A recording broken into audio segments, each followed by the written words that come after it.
Genesis chapter 32. And Jacob went on his way, and the angels of God met him. And when Jacob saw them, he said, "This is God's host." And he called the name of that place Mahanaim. And Jacob sent messengers before him to Esau his brother, unto the land of Seir, the country of Edom.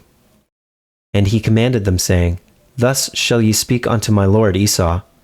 Thy servant Jacob saith thus, I have sojourned with Laban, and stayed there until now.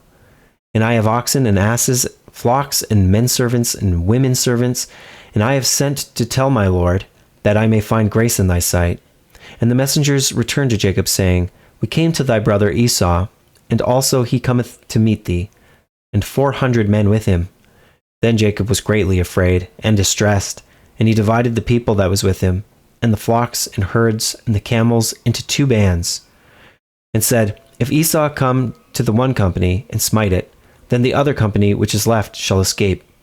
And Jacob said, O God of my father Abraham, and God of my father Isaac, the Lord, which saidst unto me, Return unto thy country and to thy kindred, and I will deal well with thee.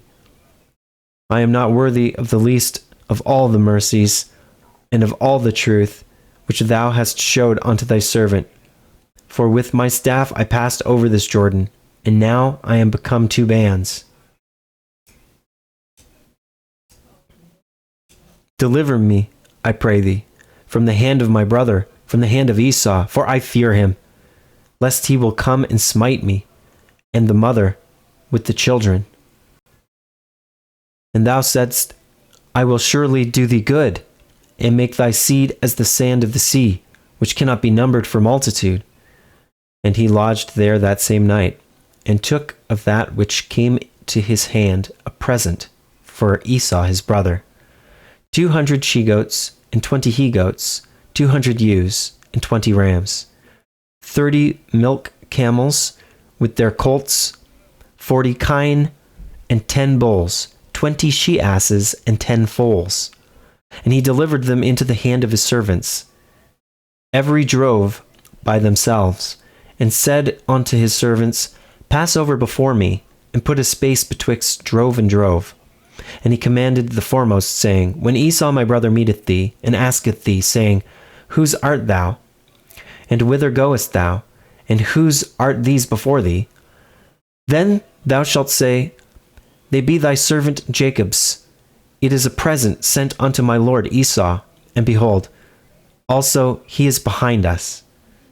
And so commanded he the second, and the third, and all that followed the drove, saying, On this manner shall ye speak unto Esau, when ye find him.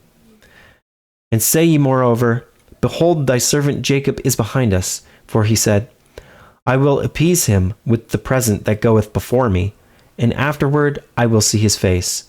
Peradventure he will accept of me. So went the present over before him, and himself lodged that night in the company.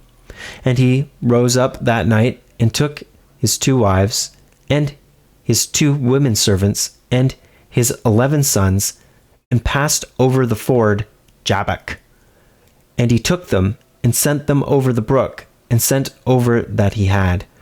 And Jacob was left alone, and there wrestled a man with him until the breaking of the day.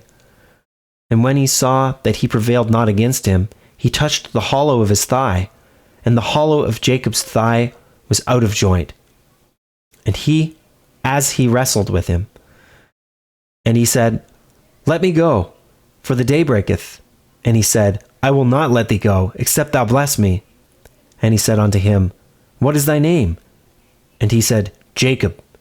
And he said, Thy name shall be called no more Jacob, but Israel. For as a prince hast thou power with God and with men, and hast prevailed.